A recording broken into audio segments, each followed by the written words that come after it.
Imagine playing a co-op shooter like Fortnite or PUBG on a VR headset in real time, with zero lag all through your phone while traveling in a fleet of self-driving cars going 200 miles an hour. Sit tight, because the future of gaming and everything else is about to change forever. If you look up into the corner of your phone, you're probably used to seeing a little indicator that says 4G LTE, or 3G, or God forbid, 2G.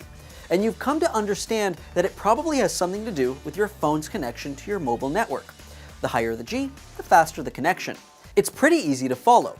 The G stands for generation, and each subsequent generation refers to a specific minimum speed, connectivity, and reliability necessary to classify that network as a particular generation. 1G let us talk to each other. 2G let us send messages. 3G gave us broad data and internet, and 4G LTE made it a whole lot faster. But all that's in the soon-to-be past, because up on the horizon is 5G. And while you may be thinking that 5G is just a little faster, a little more reliable, and a little newer, it's actually a massive breakthrough that's going to change the way devices connect to the internet, and more importantly, to each other.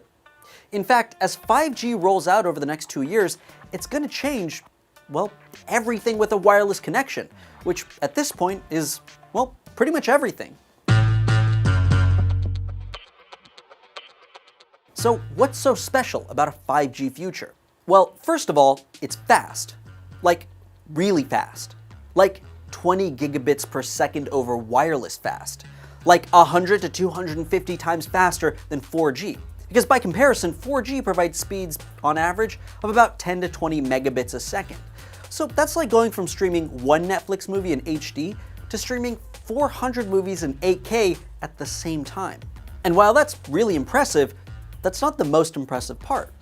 What sets 5G aside is its crazy low latency rate, which is the amount of delay between the sending and receiving of information. Now, 4G tends to average about 100 to 200 milliseconds. And to be fair, 100 milliseconds is fast. Human reaction time is about 200 to 300 milliseconds. But 5G will get it down to 1 millisecond. That's almost real time. And being able to send and receive information in what is essentially real time means that we can use 5G to replace real-time interactions. What does that mean? With 5G, you'll be able to interact with people, objects, or characters controlled by someone else with no lag on either side. So play a real-time first-person shooter on your phone. Control virtual objects with other people simultaneously.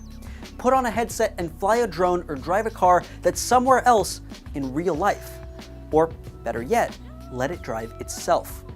That might be one of the biggest breakthroughs in 5G, a network of self-driving cars all sending data between each other and communicating with traffic lights, road sensors, aerial drones, and so on. Think about it, human reaction speed is 200 milliseconds and we still have accidents every day. Imagine if your car could react and communicate its reaction to hundreds of cars around it, all within a millisecond.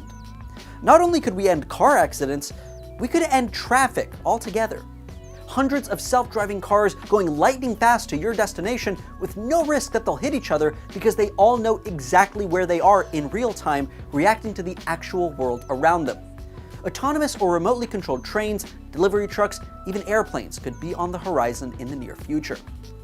In fact, forget cars for a second and think of all robotic devices. Surgeries could be performed from the other side of the world with robots controlled in real time by expert surgeons being assisted by other expert surgeons in other parts of the world simultaneously. That could be saving lives in situations where time and distance are the difference between life and death.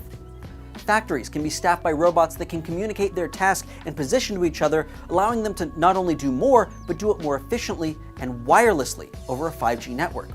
Imagine a fleet of drones flying over a field of crops using sensors on the ground to sort, pick, feed, and water individual plants, all on their own. 5G will revolutionize the future, and companies have already spent billions to set up their networks and to fund new technologies that can use it. But that's not to say 5G is perfect. One major drawback has to do with why it's so fast. See, 5G uses a mix of frequencies, with most of the attention on the brand new millimeter waves that are compared to the 15 to 40 centimeter long waves used by 4G. And shorter waves and higher frequencies have a massive problem. They don't go very far. Whereas on a 4G network you can go 10 kilometers and barely lose signal, 5G maxes out at about 300 meters, and it can't go through walls, or even bad weather like rain. So what does that mean? Well, it's a gift and a curse. Having such a short signal distance means building more transmitters. A lot more transmitters. Like multiple transmitters every couple of 100 meters in every direction. On the other hand, it also means that you can pack more devices into one area. Now, 4G allows connectivity to 1 million devices in 500 square kilometers. That's about the size of Chicago. 5G, on the other hand, will allow 1 million devices in 1 square kilometer, or a little smaller than Grant Park in Chicago. So, how far away are we from reaping the benefits of 5G, self-driving fleets, and robot surgery? Well, at least a couple years. 5G is expected to be fully rolled out by March of 2020, and over the next 2 years will be slowly phased in and experimented with as sensors and transmitters are installed around the world. Some companies, like T-Mobile and Verizon, have already launched home 5G networks in select cities. But it'll still take quite a bit of time for all the new hardware, software, and brand new innovations to work seamlessly together. Until then, we'll just have to keep dreaming of a bright, new 5G future.